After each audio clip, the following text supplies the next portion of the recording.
Yeah, we can. Thank you. Yeah. Okay. So we'll let you go.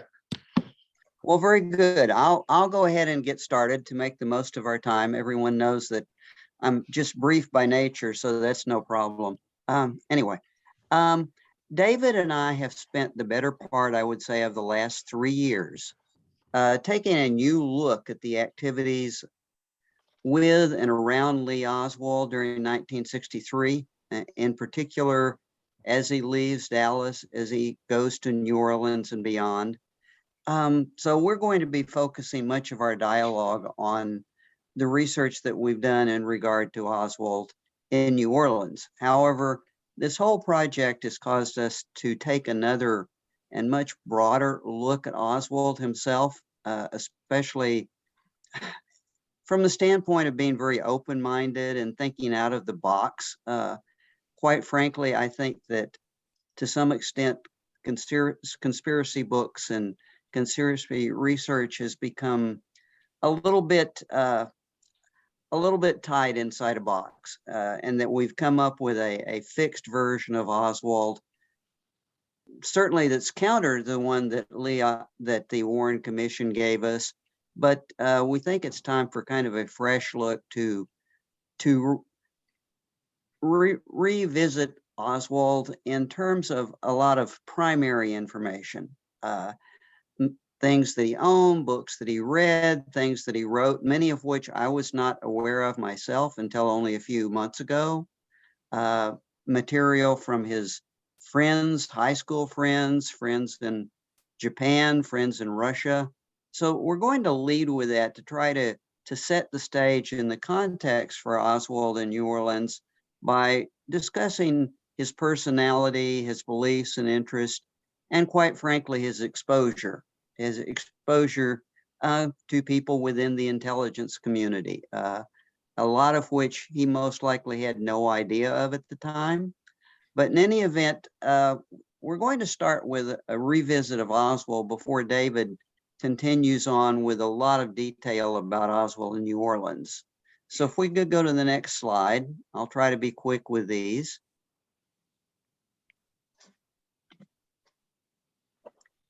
One of the things we find out when we look at Oswald is there's an amazing amount of continuity, more so than I think is generally accepted, from his earliest interest through 1963. Oswald did not change. Oswald, as a teenager, was interested in socialism, the Marxist dialectic, and communism from his teenage years. That's very well documented. As a teenager, he actually wrote to the Young Socialist League about joining and starting his own branch. That sounds quite familiar to what we later see with the Fair Play for Cuba Committee in New Orleans. This was an Oswald thing, an Oswald approach to insert himself into a political venue. Actually, when we look at his books, the ones he owned, the ones that he checked out from the library and never returned, his reading cards, they also stay a lot of continuity. From his teenage years, he read science fiction, he read history. By 1963, he was reading a lot of James Bond, and he always read and studied books on socialism and Marxism, a lot of continuity in his interest. I think it's particularly important to realize that that was still going on in 1963 when he read Profiles of Courage by John Kennedy, Portrait of a President by Manchester on Kennedy, as well as the biographies of both Khrushchev and Mao Zedong. We know from numerous sources that he was actually quite a fan of détente between Russia and the US, which was, he expressed his belief that both Kennedy and Khrushchev might be able to bring that about, and was very supportive of that. So we get a pretty good handle on his interest directly from him and from his remarks to friends. David, let's go to the next one. That continuity of interest we can confirm. The reason we can confirm it is we have a list of the materials that were actually collected from his apartment on November 22nd, 1963, and they're very consistent. They include copies of The Nation, The Worker magazine, The New Republic, The Road to Socialism, and 1984 for that matter, at Hands Off Cuba. He was very independent, he was very consistent, and as we see here, he was still remained interested in Russia and Russian culture, not communism, but Russian culture, not Soviet communism, but Russian culture, including the fact that he routinely subscribed with what little money he had to The Crocodile, which was a Russian humor magazine, which actually poked fun at the Soviet regime most of the time. And he was also a subscriber to both The Worker and The Militant, and that was verified. So a lot of continuity in his own political interests. There's nothing made up about this. Okay, let's go on. As far as his character, we have some very solid insights of his character, one of which is the fact that Oswald hated routine. There's just no doubt about it. Oswald changed himself, he changed what he was doing, not always for the best sometimes, but he was easily bored. We see that all the way from his discipline problems in the Marines to his job in Russia, where he was a metal worker and actually criticized his supervisors and the work environment in Russia, which was amazing because his, fellow Russian workers are going, you can't do that. What are you talking about, you foreigner? But Oswald never had any problem expressing his opinions. Even in Dallas, he left his first job, Fort Worth, after his return to Texas, where he was doing well and where the employees thought he was a good worker. And they were really surprised that he left, but Oswald got bored. Oswald was not good at taking orders from anyone, whether it was menial tasks in the Marines, job problems with his fellow workers in Russia, which he had, and later when he was fired for poor work habits in both Dallas. Oswald did not take orders well from anybody. So if you envision Oswald as kind of a puppet whose strings were being pulled, I have to caution you on that. Oswald might be manipulated, but pulling his strings is a real task. And he was always independent and assertive of his personal rights, whether it was in the Marines, at work, in Russia. And actually, as I said, it amused his fellow workers in Russia because nobody had ever seen anyone complain about the workplace as he did in Russia. Okay, so a little review of his character. Let's go on, David.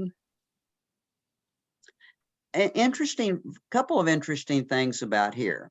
We've talked about his interest in character, but Oswald was actually somewhat bipolar in terms of his personality. He could be extremely negative.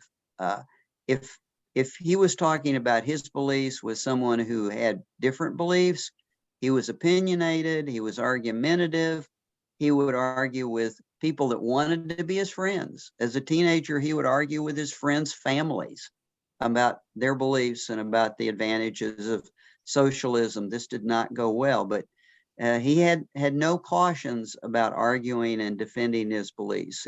He challenged non-commissioned officers and officers in the Marines with his beliefs.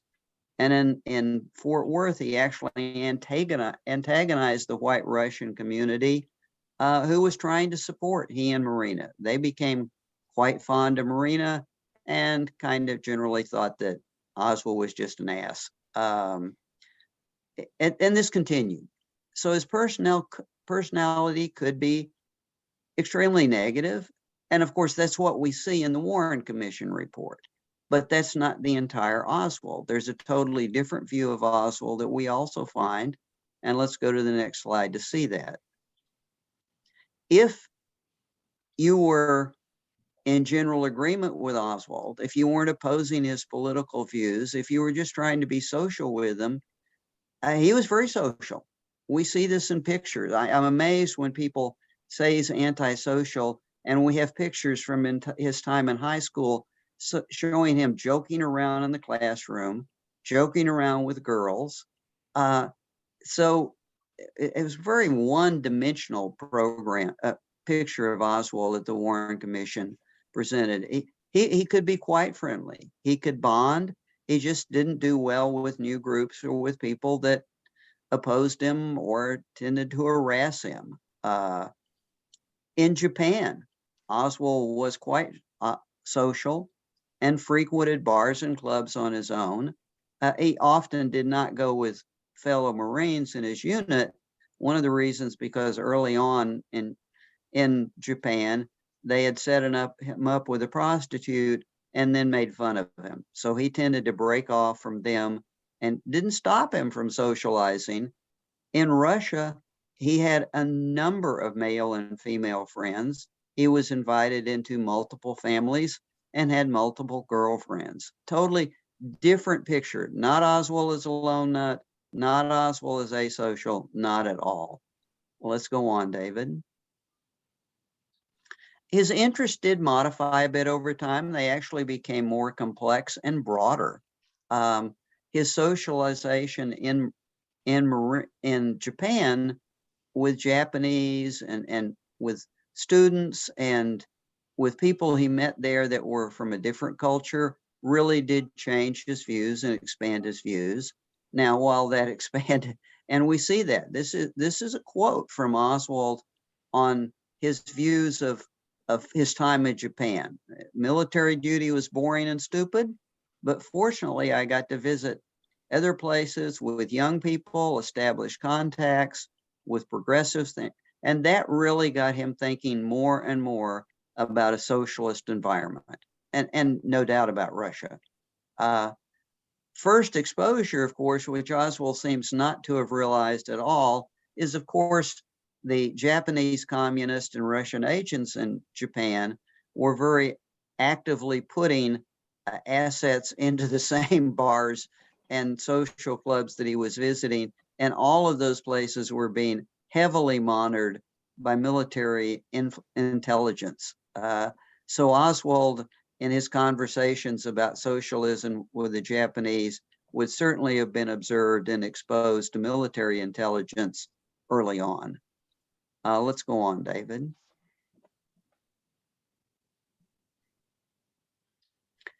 His interest post-Japan expanded. He shows in his reading, in his dialogue, in his conversations with friends after leaving Japan, became very interested in Central American history, the revolutionary movements that were going on in Cuba and in Central America in general.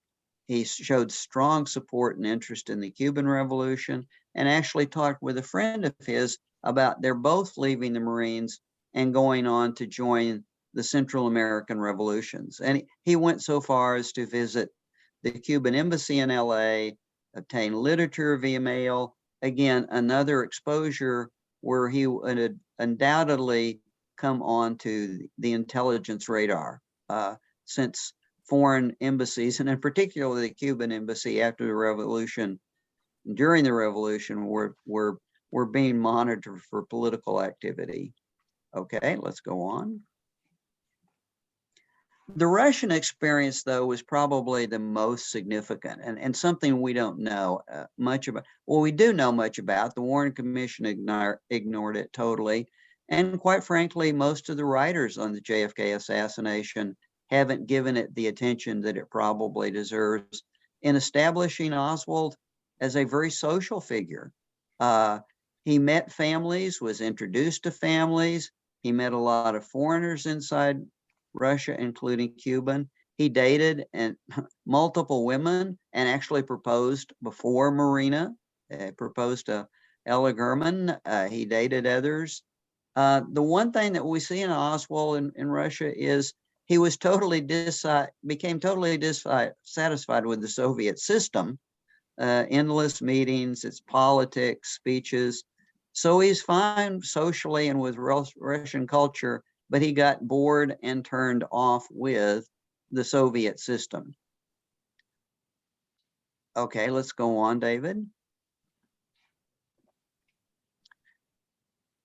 And that shows up in further, if Oswald was a contrarian wherever he was. We have to accept that. He was basically in Russia. These are his remarks, his own quotes about the party in Russia. He just didn't like political parties. He didn't like conformists. He just was basically a born nonconformist and contrarian. And again, that goes along with his not taking orders. But he also was willing to act on that. He never failed to express himself. But this, I think this slide gives you a good picture, overall picture of that from his Russian experience. And he came back to the United States, not dissatisfied with socialism, not at all dissatisfied with that concept, just simply dissatisfied with the way the Soviets and their bureaucracy were implementing it. Okay, let's go on. Another thing that shows up, and especially in Russia for the first time, some of his remarks during his time there, his remarks to the press, and again, which doesn't get nearly the attention it probably should, is his strong opinion about racism in America. He didn't want to go back to America because he thought it was a racist country and not a Marxist country where everyone was equal. He sympathized with the blacks and felt that there was a culture of hate against the blacks in the United States. He was profoundly anti-racist, and that last quote there, segregation in any form is one of the most repulsive facts of American life. This becomes really interesting in 1963 when he's back in the United States. Let's go on, David, and take a look at this. Because what we start to see, beginning in Dallas and especially in New Orleans, is some strange interest. I won't call it a connection, but certainly an interest by Oswald in the ultra-right. And that shows up, you begin to find things in his notebook about radical right-wing figures, about the KKK, about the Nazis. Jerry Rose wrote an excellent article about Oswald and the Nazis in the Fourth Decade magazine, which I would recommend. So suddenly, out of nowhere, along about spring of 1963, Oswald seems to become much more focused on the ultra-right and on radical racist. This becomes a topic and an agenda for him. Let's go on, David. And we see that show up in yours. You might be very surprised if you have not really studied Garrison or Garrison's interviews. These are quotes from Garrison in a magazine interview in Playboy. Garrison, after researching Oswald in New Orleans, came to the conclusion that Oswald was actually ultra-right, that all his social expressions, his sympathies were a cover of some sort. Now, I don't for a moment believe that's true. It's not consistent. It doesn't show continuity. But what it shows is what Garrison was seeing in New Orleans is a new persona for Oswald, that Oswald had created through inserting himself with the ultra-right community in New Orleans. Let's go on, David. And obviously, one of the most obvious things that turned on Garrison to this is the fact that actually Oswald had written to the Fair Play for Cuba Committee while he was still in Dallas, obtained brochures, and started passing them out in New Orleans with the address of the same building that Guy Bannister had his offices in. And then he would do the same thing with leaflets that he had made. And this was a big clue for Garrison, an obvious connection to the ultra-right, right there with addresses and signatures. And one more, David, and I think after that, I'll be handing it off to you. One of the things David's going to pursue, and I think David can express himself on it, is we've both come to believe that Oswald, who loved role-playing, who actually role played with friends in Russia. He liked using his personality and changing his personality. We find that we think what we see happening in New Oswald is there are multiple Oswald. There's a public Oswald persona. There's a private persona with Oswald and his role with the outreach to the FPCC. And there's yet another persona in what we feel was an outreach on his part, not being used as a tool, but on his part to tackle the ultra-right community in New Orleans. And David, at this point in time, I'll be quiet and hand it off to you to show what he was really doing in New Orleans. Larry, anytime, interrupt me here. Apologize ahead of time. I tend to go astray when I do presentations. I kind of go down a couple rabbit holes, but Larry, pull me in when I start to do that. So, all right, here's two of the main characters. This is huge. The more we look at these guys, the more interested I become. There are Rodriguez brothers. It's Arnesto in front and Emilio in back. We'll develop their personality, characters, and who they are. Carlos Springer, he's Arnesto.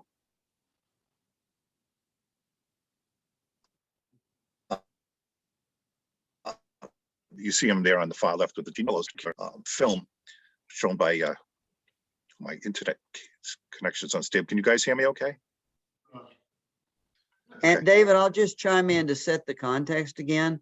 When we start looking at New Orleans, we're not looking at what people have written about New Orleans. We're looking at the actual facts of who Oswald associated with and who those people were connected to. So as I hand it off to David, this is a big change. We're no longer looking at, we're looking at things that are provable, demonstrable, and people that Oswald suddenly became associating with that make no sense in the classic view of Oswald. So David, you got it. All right, so we're looking at the Rodriguez brothers. Sylvia Odio said, yeah, she knew Carlos, but didn't know him all that well, which was really interesting. We got Arnesto Rodriguez in the rear. This is, Oswald's court appearance. On the right, you see Carlos Springer. That's the famous guidebook for Marines that Oswald had given him.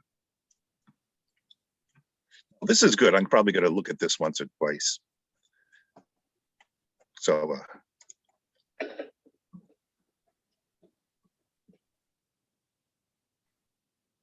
this is Oswald's court appearance. They actually showed this to Sylvia Odio. Now on the right with the glasses, I think that's Sylvia Odio's uncle, Augustine Guittat, which is kind of important. This is Oswald right afterwards. He's given the, characterizes, given the hairy eyeball to these guys. So you got Arnesto, Emilio. Oh, sorry. I don't know how that happened. Carlos Springer. So Arnesto and Carlos Springer were close. They were good friends. We're going to show that later too. We'll show exactly who Emilio Rodriguez was too. And there's Carlos Springer. So who is the Rodriguez family? These guys were quite interesting characters. Emilio, the connection was to SAS and JM Wave. He worked out at JM Wave. Ernesto Jr. and Sr. were members of the extreme right, let's say, and we'll actually do some detail there on who they were. Emilio Americo Rodriguez, AMIR. So I won't go into a lot of detail here due to time, but personal statements that he wrote for the CIA when he was applying to work there.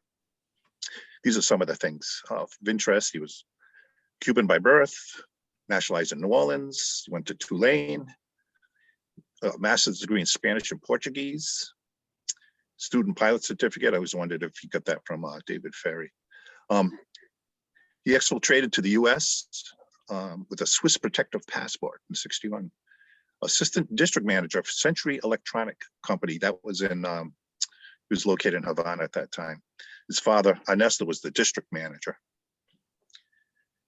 Previously a professor at the Berlitz School of Languages, at the International Trade Mart in New Orleans. He's a med research technician at Tulane. Got his interview and he gets the job. His case officer was Ralph Seehafer, who actually was dual foreign intelligence and counterintelligence. He was close to David Morales. You know, this is, there's a lot of links here in the back if you want to go see. Morales, make sure he got his money after he was exfiltrated from Cuba. Again, this is from his personal statement, who some of his contacts and references were A.C. White, NSA, PM author Intelligence Unknown, which is, I think, pretty interesting. A little more detail.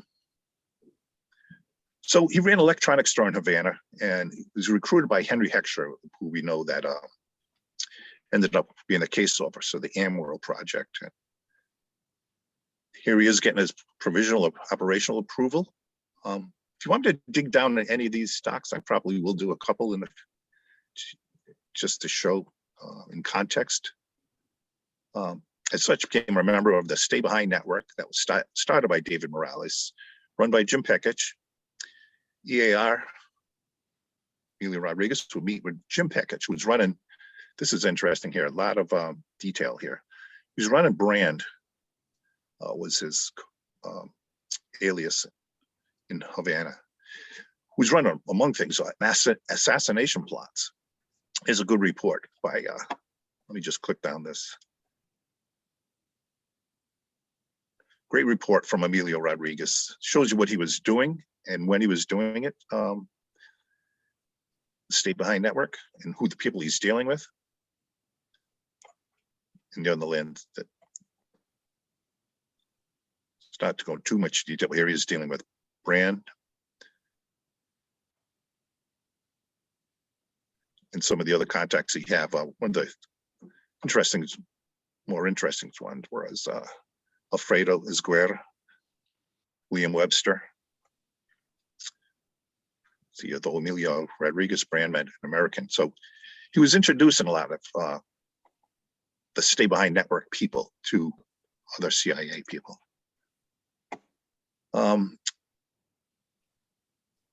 Who did he work with? He worked closely with David Morales, Tony Sforza, and then later at JM Wave. After they were, Sforza and Morales, and Rodriguez were exfiltrated, they went and they met with David Morales, and Morales, he wanted to keep Emilio away from JM Wave and meeting certain people because he wanted to use him to run some foreign intelligence, counterintelligence, and he didn't want him to be seen at JM Wave, which I thought was very interesting. And Morales had originally set up the small intelligence team. I'm sure if you guys have all heard of the AMOTs. And that was actually run by Emilio and Tony Sforza in Havana at that time after Morales had to leave. Sforza and Emilio were under close scrutiny by Cuban G2 during and after the Bay of Pigs. Sforza hid out at Carlos Tepedino's house. Emilio Rodriguez was actually arrested but was released. Shortly after this, both Sforza and Emilio were exfiltrated, met with Morales at JM Wave. And this is really interesting. He was debriefed at the Hotel DuPont Plaza. And right here, he does mention that his responsibilities weren't as great as AM Rise, Tony Sforza, but he did help set up the network. And what I found interesting, he used the alias of Eugenio Gonzalez. Is this the Eugenio that Silvio Odio mentioned? We know there was Rogelio, drawing a blank. Here we are getting Emilio arrested by G2. And she thought Rolando Cubella would defect. So they knew Kubela pretty well, both, Sforza and Emilio, and they actually said, we expect him to defect by June 8th. As we know, he never really did defect. What would Emilio Rodriguez's job? He'd work as a recruiter at embassies, the UN, and other social functions. He tried to get people to defect, and I think he was fairly successful. He actually had a really great review. His review actually said he had one of the top 2 to 3 members at JM Wave, could work in either foreign intelligence, counterintelligence, or covert action. Who did he work under? He was a deep cover. He worked undercover with Robert Hunkeler, who was electronics guy and a former CIA officer. And him and Sforza would end up actually getting an award for stay behind work. Right here. Subject award, Emilio Rodriguez, getting an award.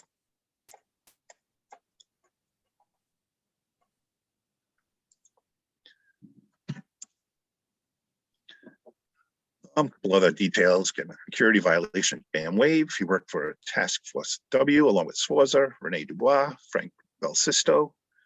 So in November 9th, in 1967, he ended up suffering a heart attack at Dulles International Airport. He's traveling under the name of David Cordova. What I find really interesting here is the doctor that treated him at the hospital, the ER doctor, was a CIA contract employee who recognized some familiar names, and he ended up notifying Western Hemisphere Security, who notified William Bro that, hey, we have one of your guys here.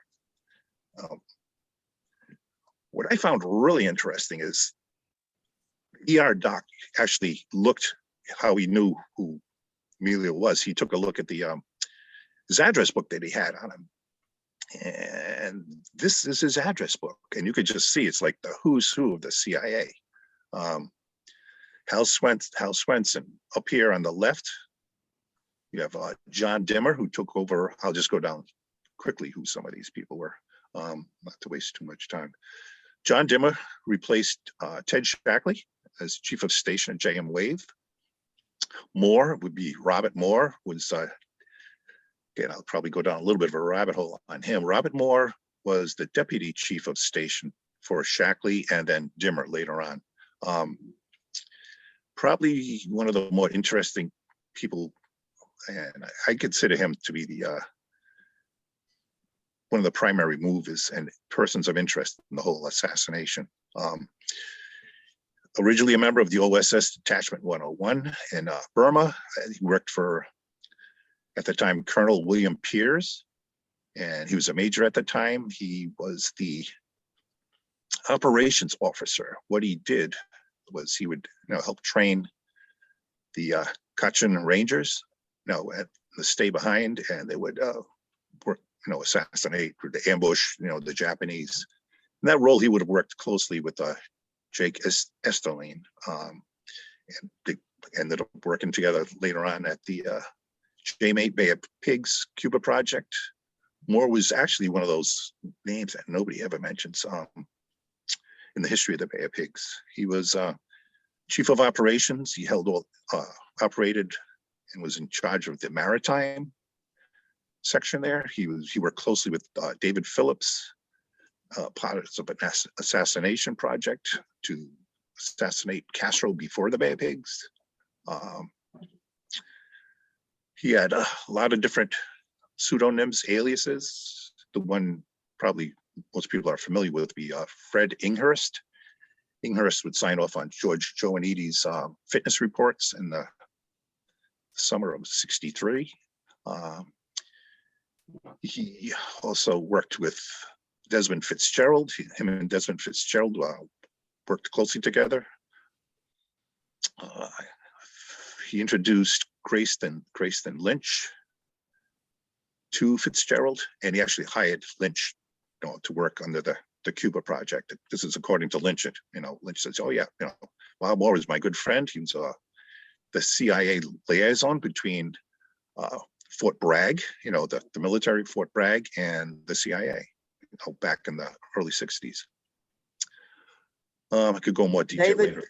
not to go too far with Moore, but I think one of the things we just could summarize for this notebook is comparable if David Morales had left us a notebook, or if Joanides had left us a notebook, it might look similar to this. Emilio Rodriguez is a totally unknown person up to now in the assassination, who operated at the level of a Morales or a Joanides. It's just that by 63, he was operating in political affairs and counterintelligence. But Emilio is a really significant figure with special affairs staff under Fitzgerald at JM Wave, and the fact that his brother is the first guy that Lee Oswald introduced himself to in New Orleans is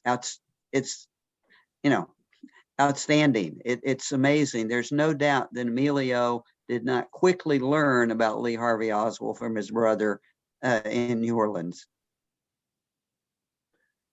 Yeah, some of the other names, Rip Robertson, Dave Phillips, go on and on. It's like the who's who. This is another page, second page. William Breaux, Castellane, Desmond Fitzgerald, Dick Helms. It's like the who's who of the CIA. This is in his notebook with their, their phone numbers, and it's crazy. We'll take a, right now. We can take a look at his brother, Arnesto Rodriguez.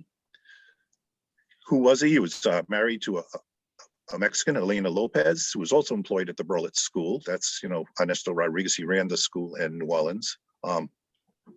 Contacts with right-wing extremists. I think you could actually call him a Nazi at the time. Oswald's notebook had the names and addresses of, Dan Burroughs and George Lincoln Rockwell, which I suspect he had extensive contacts with Arnesto, more than Arnesto ever actually said. I think this is just, whoops. I think this is interesting. Just to take a quick peek at this before I to go down these rabbit holes. This is the actual document that Larry referred to, and well worth the read. It's you see that there were 11 members of the American National Party in New Orleans at this time, which was really interesting. There's a small cell in New Orleans. Arnesto admitted that the CRC had the office in the same building as Guy Bannister. He said, he knew all those guys. Yeah, I knew Bannister. I was in the building. So he was acquaintance, friend of Bannister and pretty much everybody that was in the Camp Street office at the time. He was also an FBI informant. Did a couple roughs there, see what he's doing. What I find interesting too, he's really close friends with Carlos Bringuier, and they would attend John Birch Society meetings together. Friend of the American Nazis, like I said, friend of George Lincoln Rockwell. He admitted that he was, an acquaintance, a friend. He backed him when Rockwell was arrested, May 25th, 1967. It was Guy Bannister that ended up bailing him out. Right here, this talks about Arnesto Rodriguez, who he was in contact with at the time. The Nazi Michael Slatter. Well, we have relationships, with Rockwell and Arnesto Rodriguez. So you can see he literally was hanging out with American Nazi members. This is really interesting. Thanks to Bart and one of Malcolm's docs, that it really kind of added some detail to who Arnesto Rodriguez was and whose contacts with Oswald. What I find interesting here, Oswald actually came in and visited him, and they had a conversation in Russian. But he stopped because LHO's, Oswald's Russian was much better than his.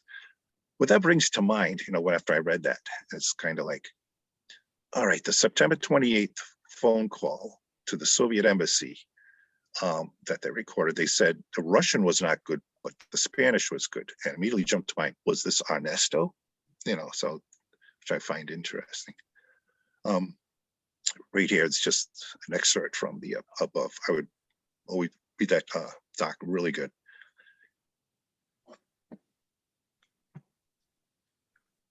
And this is a little bit more detail. Said, Oswald came up, introduced himself. He's interested in Cuba. Wanted to be able to help. He's an ex-Marine. See, Arnesto knew quite a bit of detail about Oswald, which I find it's really interesting.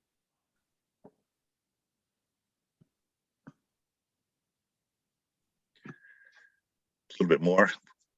Right here, it's a insightful comment, and it says it's an insightful comment on the left. Who Oswald was. Comes through as self-educated, which he was, trying to use, huge vocabulary with self-acquired. He was always trying to impress people. Anybody met him tell you that he was going out his way to impress whoever he met. He tried to show just how smart he was. Shooting Dallas was tremendous. He says right here, he couldn't have done it. It's interesting to see that Arnesto himself says Oswald could have been used easily. Yeah. Was he one of the ones using them? I don't know. Might be a confession. Yeah. What I find interesting, two slides were I just added them yesterday. Oswald knew of the camp per Ernesto. And this is right here, Ernesto saying. He was aware that Oswald, that it's a training camp across the lake. We won't go into too much detail about the training camp, but this was probably the Christian Democratic Movement camp that was actually run by Laureano Batista, and had Angel Vega was running it at the time. It was supposed to be top secret, but he said, how did he know of it? Then he tried to say, well, at least there was some then he kind of changed his mind on Ernesto here. Well, maybe it was the Cubans talking. He wouldn't be surprised if he heard it on the street, right? But David, just sorry to insert one more time, but that I think it's key that you found that, because that supposedly, for the record, Arnesto only met Oswald when he came in once to talk about language school and Spanish. But just by that admission alone, there's every indication that he was in contact with Oswald for a period of time, because that camp wasn't in place initially. So that's sort of a giveaway. Yeah, that their extensive, conversations. Obviously, they must have been talking quite a bit. Not to go into too much detail due to time, but just another look at Sylvia Odio, who she was, member of Sure. There it is, Rogelio Eugenio Cisneros and Manuel Rey, Father Amador, who was used the actual war name of Cesar, I believe, and he also had a son, Cesar, ended up being the mayor of Miami in later years.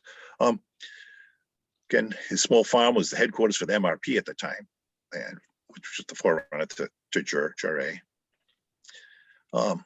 Just a few details, because if you've seen the work that Larry and I did on Gene Wheaton and Carl Jenkins, I find it interesting that some of the same characters appear. Reynaldo Gonzalez, who was arrested at Sylvia Odio's father's farm. And who, when Gonzalez was released by G2, later be debriefed by Carl Jenkins, which I find it very interesting. And she only lived at her current address for 2 plus months. So how did they know where to go find her? The two people that visited her with Oswald. Sister Annie also lived at her place. Visited by Leon Oswald and 2 Mexican-looking Cubans that came from New Orleans, which I find interesting, which a lot of people have known before. They originally asked for Sister Sarita. Sister Sarita was using for the working a little bit and connected to the DRE. But then they said it was Sylvia they actually wanted to see. They knew her for parents and her family, who they were. Well, as we saw, Bringuer and the Rodriguez guys, they knew her uncle pretty well, so they could get a lot of details from there. Who were the people that visited her? One was Leopoldo. She was pretty sure that name, did not know the shorter guy's name was something like Angelo, Angel. She never really knew. She just threw that out later. Leopoldo flirted with her, so she remembered him quite well. And he called her back a day or two later. First of all, how did he get her number? You know, that was one of the questions I asked myself. How did he know to call her? Did she give him the number? Did he know her number from somebody else? I mean, it wouldn't have been in the, you know, the white pages or listed in any directory because she was only there literally for a couple months. In the who the FBI asked, they asked her about the DRE like they knew something, and if she knew Juan Savat and Anita Diaz Silveira, who they are. We kind of cover them in detail. The Redbird Airport lead to, and just her and who she's describing. Some of the people she knew: John Martino, brilliant and clever. Her description of Angelo, like 5'7", something like that, 170 pounds. I wanted to know, he had kind of like a strange complexion, like ruddy faced. She later described him. Leopoldo, you know, we had here, funny forehead.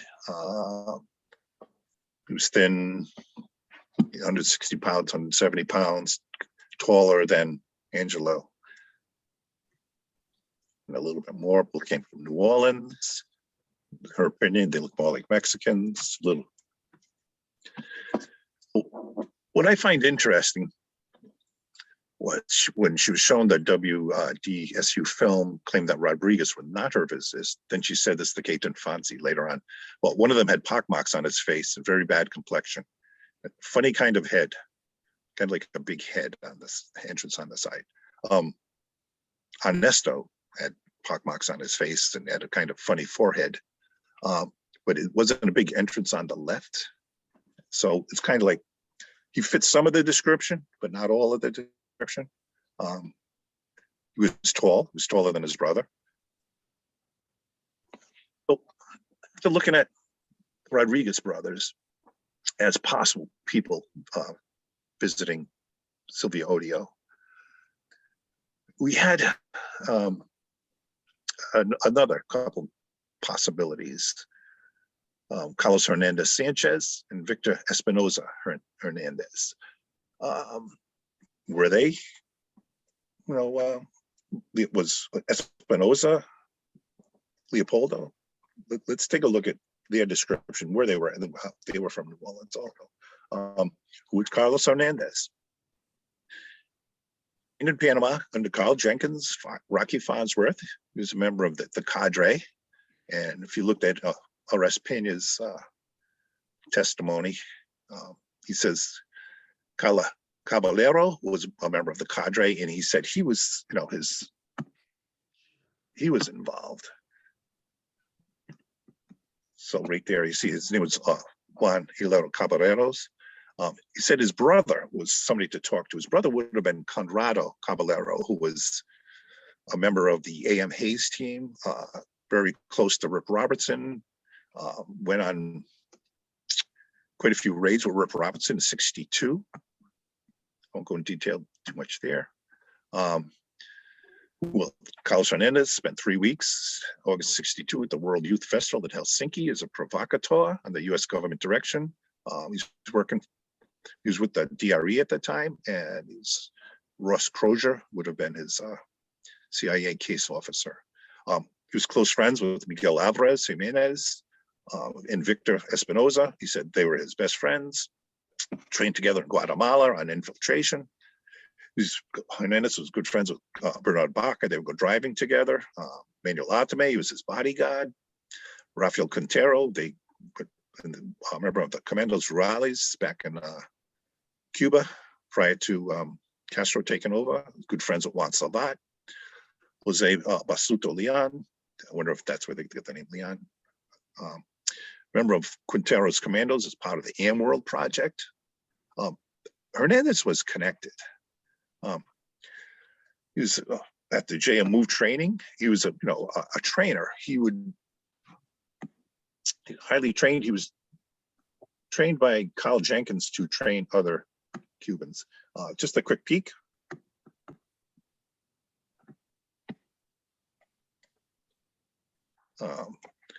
These are the highly trained people at JM Move in New Orleans.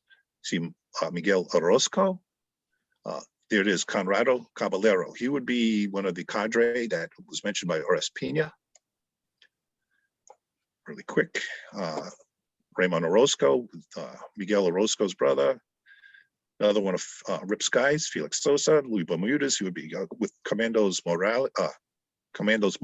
Mambises, Grayston Lynch, Carlos Hernandez. There he is. Luis Sierra. He would lead. He'd go to AmWorld. So interesting people. This is the AM Hayes group. Let's see. Well, some of Carlos's training is full course, full PM courses, radar, guerrilla training, maritime ops, airdrops, highly trained individual. What gets really interesting here, he was also a member of the, Arme's MRR, the DRE, and Cuba Libre, where he was the military coordinator. Let's just peek at that just for a second.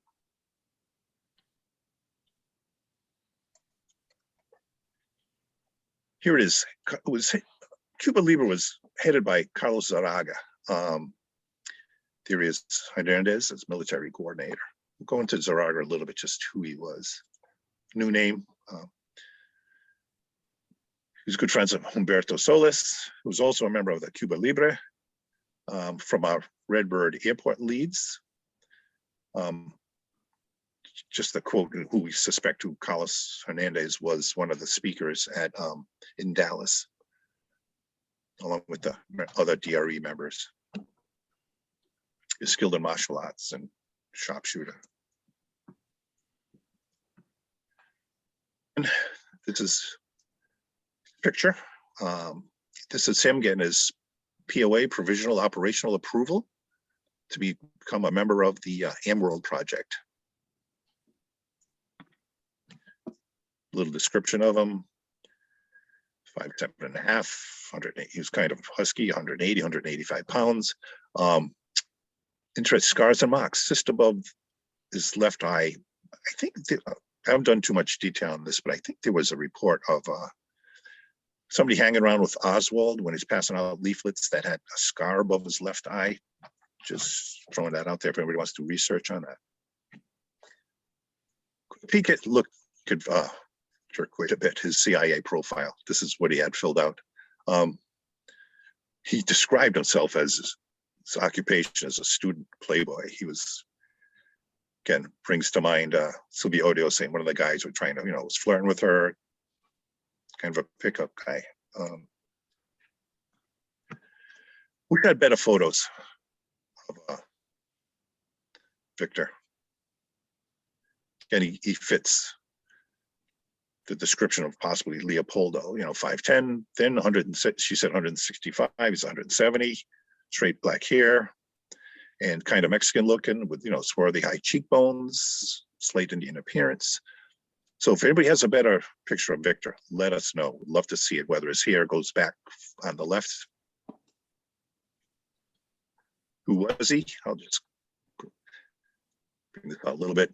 He's a close friend of Rolando Cubelas. Considers himself literally a playboy. Papucha, his nickname, translates modern. I find this pretty funny. Modern Spanish to like a hottie. He considered himself a ladies' man. Trained with Carlos in the camps. They were close friends. Went on a couple raids with him. Trained in Panama. Same, the same people in Guatemala. Most likely Carl Jenkins, Rocky Farnsworth was a member of the cadre. Very close friends with Mike McClaney. McClaney actually, I believe, got him out of Cuba. Trained manual autome and demolition techniques. Didn't like him. He, for some reason, I don't know, he didn't like autome. Knew Norman Rothman, friends with his son Cappy Rothman. He was the leader of the Lake Pancha train bombing attempt, along with the same people, Carlos Hernandez, Miguel Alvarez, and he was also at JM Move, training Nino Diaz's troops prior to the Bay of Pigs, who's another member of the cadre. add some detail. Who was Carlos Zaraga? This is the guy who Carlos Hernandez was working with at the time, why he could possibly fit into people that visited Sylvia Odio. He was the leader of the Cuba Libre group. He was MOT 133. Extensive contacts in Miami. He was the head of supply for Jure, former member of the old UIR in Cuba. URI was bent on assassinations. He was an FBI informant. There's quite a bit of detail on Zaraga and the Mary Farrell database. And he was literally joined forces with the Jure, and he could have been considered a member of JERC because he was the #3 guy there. Close to Rogelio Cisneros, eventually split with Jure in '64 because Ray failed to get into Cuba when he promised in May of '64. Supplied human assets to Jure. This is, if anybody wants to do any further research on the UIR. He was friends with Herminio Diaz Garcia, who was considered, a lot of people thought he was one of the shooters. And he also actually debriefing Herminio Diaz Garcia. So he knew him from before in Havana. And when Diaz Garcia exfiltrated in July of '63, he was his contact. He was his debriefer. We looked at some of the members. So bring out who Emilio and Tony Sforza was and the connection, how close they worked. They worked closely together. Who was Tony Sforza? He was one of a lot of this came from John Newman's work. One of the CIA's most closely guarded cryptonyms, he was the alias of Henry Sloman. He worked closely with, Warren Frank and Emilio Rodriguez together in Havana. And he ended up heading the AMOTs after they came, '61 after they exfiltrated. He worked closely with Emilio Rodriguez, the stay behind that. Met with David Morales, JM Wave, his top secret clearance, along with Emilio Rodriguez. Him and Rodriguez received the intelligence medal at the same time. Sforza would go on to head up the AMOTs that grew out from the original 25 that set up by David Morales to over 150 men and women. Included in this were about 25, debriefers. Among one of those was Carlos Zaraga. So Zaraga was reporting up to Tony Sforza. A lot of his reports would go to him. The AMOT's job there to collect intelligence and to provide bodies for any possible operations required by the station, JM Wave. Find that interesting. Conducted investigation of the JFK assassination, but it was never seen. We've never seen it. The AMOTs in general were opposed to Jure, per Tony Sforza. He said, well, generally, we didn't like that guys from Jure, which I find interesting. 11/22/63. Sloman, Tony Sforza, departed JM Wave to meet with the wife of AM Have-To. I find this interesting. All right, the president of the United States has been assassinated. You're going to travel to Mexico City? Why? Swan, who did he contact in Mexico City? David Phillips. He's trying to phone David Phillips. I find that kind of interesting. And I think AM Have-To was a Venezuelan diplomat. And why, as John Newman says, there's always a black op hired in another operation. So you wonder if he was there to meet with Phillips to say, hey, I'm just speculating here that we got to cover up, Oswald's visit because, he came with the Rodriguez boys and Emilio's we work closely together. And so I find that really interesting. Larry, Oswald's exposures. Larry? You guys hear me okay? Now you should be able to hear me. Okay, sorry. And we have run over time. We realize that. We're afraid it would happen. But I think in summation, we just want to point out, we've tried to take a new look at Oswald. We've tried to take a new look at Oswald as he arrived in New Orleans, who is associated with, who's been focused on in the past, and who needs some additional focus now.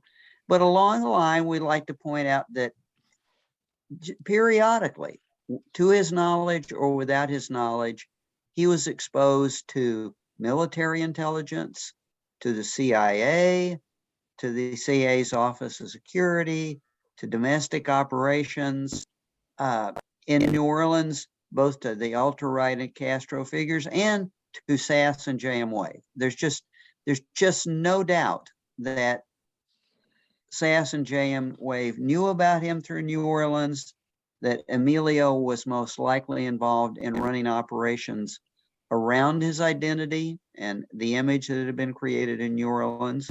And we also know for a fact that he was exposed and associated with mysterious Cubans in New Orleans. So this is a much broader picture of Oswald than we normally get, where he's either an antisocial lone nut or some kind of tool just following orders from day to day. So that's the picture that we've tried to paint. And I think probably at this point in time, we should wrap it up and see if anyone is still around and would like to ask some questions. And David's putting up a lot of what we presented here. We have taken from new sources that you may not be familiar with. Jack Swike was a military intelligence officer in the Marines of Japan, did a lot of research and writing on Lee Harvey Oswald in Japan and Atsugi. Tidovitz, I can't recommend too much. You're reading his book, Oswald, the Russian Episode. De Morenschild's, of course, book is important to read. And I would suggest that you look up and read Oswald's own writings about his beliefs. Most of this was done in 1963. I think it's amazing that it's not discussed that Oswald was actually involved in 1963 with typing short manuscripts, essays on social and political issues. So let's wrap it up with that. Give some thanks to people and take questions. Yeah, thank you. Thank you, Dave. Thank you, David. Thank you, Larry.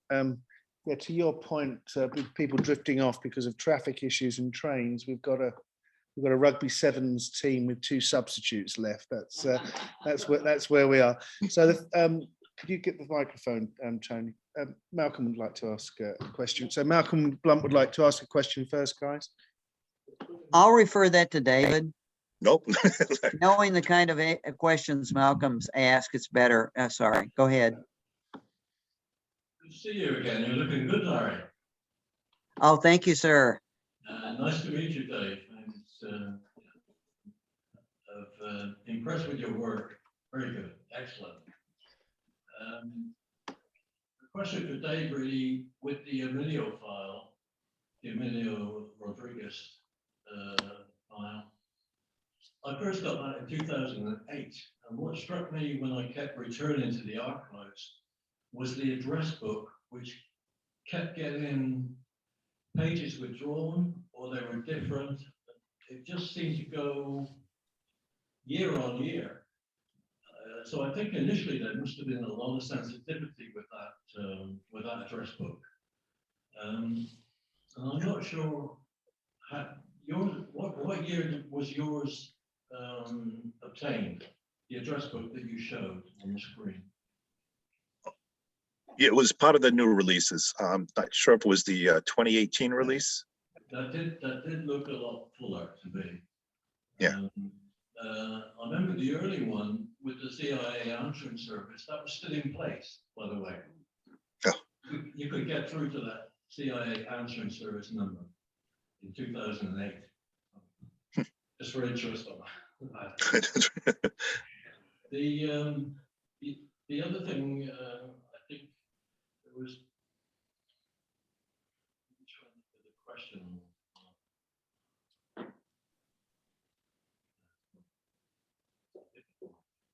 Oh, yeah, okay, here we go. I'm really interested in the personalities, CIA personalities that were actually present in New Orleans in 1963, in the spring summertime, particularly. Did you look at those personalities? William Morris Kent, Margaret Forsyth, Carl Tressid, Bill Woods, and some other people down there. Obviously, George Diomedes is supposed to be down there. You know, I mean, it seems to me not coincidental for those figures to be down there. My particular interest would be William Morris Kent, for sure. Yeah, Kent is a very interesting character too. We know he signed off as the supervisor for Joannides at the time, and Robert Moore as Inger signed off for William Kent, no, above William Kent as deputy chief of station. I looked at some of the Kent docs from New Orleans, and it didn't really say what he was in deep cover. I'm not sure what his cover was at the time. So I find that very interesting too, especially with his comments that Oswald was a useful idiot. So obviously he knew what was going on. So yeah, I don't know what Kent was doing there, but was he keeping an eye on things too? Did Emilio Rodriguez, I'm not sure who he was reporting to in '63, but I find that interesting. We suspect Emilio might well have been in New Orleans. Kent might have there. It's speculation, but I certainly suspect that Kent might have been there as well as they began an operation around the Oswald identity. See, what we didn't have time for was, they're running an op against Askew, and trying to recruit him the whole summer of '63. And Tony Sforza actually used one of their, him and Emilio's MOTs from back in Havana, MOT 106, Jose Casas, to make the pitch to Askew, try and get him to defect. So Sforza, he knew exactly what was going on with the whole situation, and Mexico City and the whole Cuban consulate, so I find that interesting. One of the other things we didn't have time was what the November 8th letter that Oswald reportedly sent to the Soviet embassy, where he mentions that, the Cuban consulate was, rude to him, and thank God he was replaced. But November 8th, he still wasn't replaced, because Askew was supposed to leave for Havana October 4th, 1963, which, one of those worlds, the coincidence, like, okay, well, Oswald's there at the same time talking to him, it leaves just before he's supposed to be replaced. He ended up going, I think, leaving November 18th, Askew, if I remember right. And they were unsuccessful in the pitch, obviously. Okay, any other questions before we close this? Yes, I've got one question from David.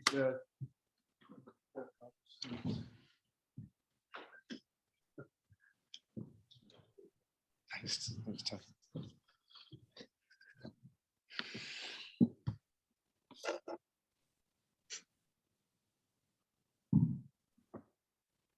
Hi, this is a question for Larry, please. You mentioned Lee Harvey Oswald's effects being collected from his apartment. And this is how we know about his reading interests and so on and so forth. Forgive the stupid question. Could you just verify, please, which apartment that was? I'm sorry, I didn't hear the last. I couldn't hear the last part of that. Could you repeat it? Sorry, Larry. You mentioned that Lee Harvey Oswald's effects were collected from his apartment. Yes?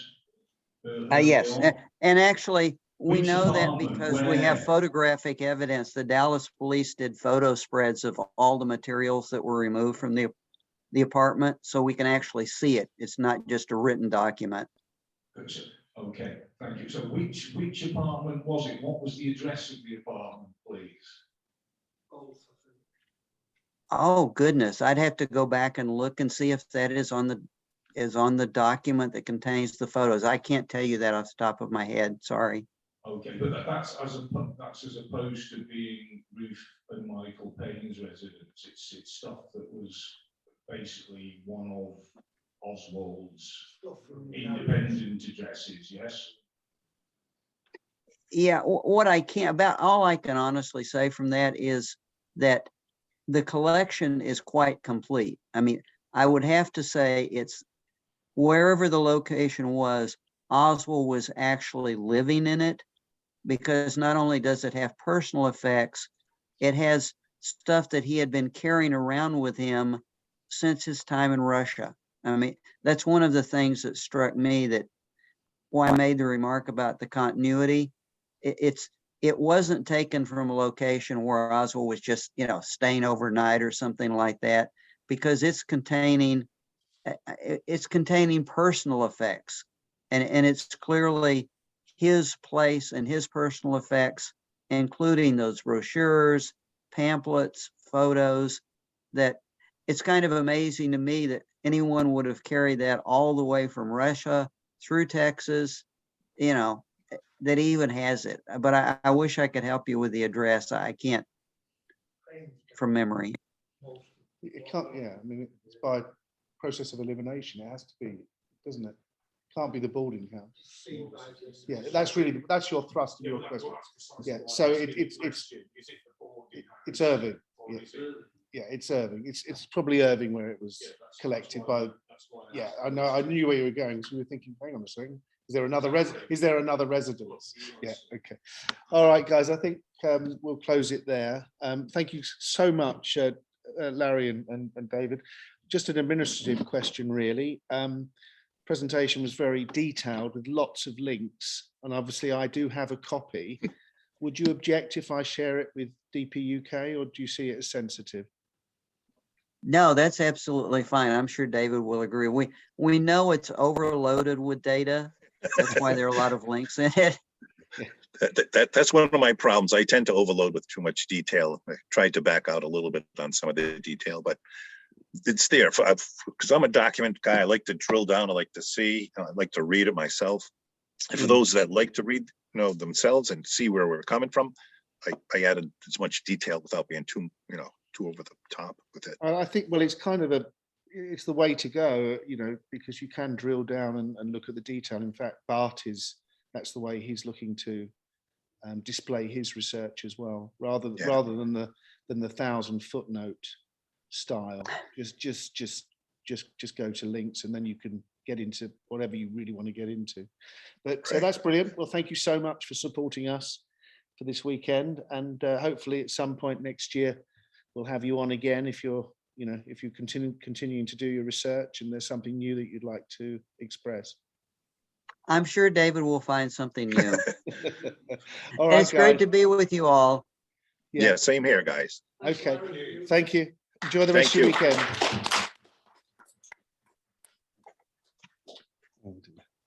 Okay. Well, this is really the closing remarks, but there's only 6 of us. I could write to you personally. Yeah, I mean, I think we had a good weekend, and I'll see if the other speakers' presentations are available to you. I've got a few. The Project JFK didn't send them through, and they may see them as sensitive. But Scott Reed, which is a good one, I've got Russell Kent's, I've got Dave O'Brien's, I've got as well. So I'll just check with the